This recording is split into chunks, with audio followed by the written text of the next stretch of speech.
অল্প বয়সী ছেলে মেয়েদের স্কুটি কিংবা বাইক কিনে দিলে তাদের অভিভাবকদের বিরুদ্ধে আইন অনুযায়ী ব্যবস্থা গ্রহণ করার পাশাপাশি 25,000 টাকা জরিমানা করা হবে। বৃহস্পতিবার বিশ্রামগঞ্জ মোটর স্ট্যান্ডের দ্বিতল ভবনে অটো শ্রমিকদের নিয়ে অনুষ্ঠিত প্রয়াস মিটিংয়ে এই কথা বলেন বিশ্রামগঞ্জ থানার ওসি অজিত দেববর্মা। পূজা মরশুমে এই ধরনের বৈঠক মূলত মানুষকে সচেতন করার লক্ষ্যে। এমনিতেই বিশ্রামগঞ্জ থানা এলাকায় প্রতিনিয়ত দুর্ঘটনা ঘটছে, তাই অভিভাবকদের সচেতন করার চেষ্টা করছে পুলিশ। প্রয়াস মিটিংয়ে বক্তৃতা দিতে গিয়ে বিশ্রামগঞ্জ থানার ওসি অজিত দেববর্মা মানুষকে সচেতন করার লক্ষ্যে আরো কি অভিমত ব্যক্ত করেছেন শুনুন।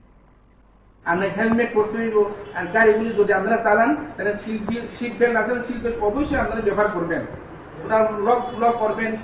আর যদি না হয় আগে কিন্তু 100 টাকা, এখন বর্তমানে 1194B আপনারা এই সিট বেল্ট না পরলে আপনাদের পেনাল্টি দিতে হবে আপনারা 1000। এবারে স্পিড যাতে না দিয়ে আপনারা সবসময় 40 মানে 60 নিচে যাতে এটা চালান, সবসময় নর্মাল স্পিডে আপনারা যাতে চালাবেন গাড়িটি, তাহলে এখান থেকে আপনারা অ্যাক্সিডেন্টটা আপনারা এড়াতে পারবেন। আর একটা হচ্ছে মেন হচ্ছে আপনার ডকুমেন্টগুলি প্রপার থাকতে হবে, ইন্স্যুরেন্স মাস্ট বি, এরপরে ড্রাইভিং লাইসেন্স, এরপর হচ্ছে তাই রেজিস্ট্রেশনগুলি আপ টু ডেট করতে হবে। এরপরে পলিউশন সার্টিফিকেট, এটা তো মাস্ট বি থাকতে হবে। আগে ছিল পলিউশন সার্টিফিকেট 100 টাকা, এখন কত হয়েছে 1000। এগুলো আমরা ডকুমেন্টগুলি প্রপার ভাবে রেখে আমরা নর্মাল গতিতে আপনারা চালাবেন। এটা সতর্ক থাকতে হইব, কোনখানে সিগন্যাল দেওয়া, কোনখানে দাঁড়াতে হবে, এইগুলি।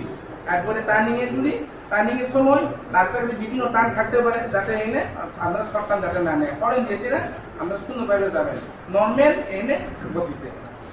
আর একটা হচ্ছে আপনারা আমি দেখেছি যাতে আপনাদের ছেলে মেয়ে এখন তাদেরকে যাতে মাইনর তাদেরকে যাতে গাড়িগুলি অথবা গাড়ি শুধু বাইক আর শুধু যাতে চালাইতে দেন না, কারণ এই যে যদি চালাইতে দেন কিন্তু মা বাবা তখন রেসপন্সিবিলিটি হইব, মা বাবার বিরুদ্ধে তখন অটোমেটিক্যালি তাদের নামে এটা লোকাল অ্যাকশন নেওয়া হবে।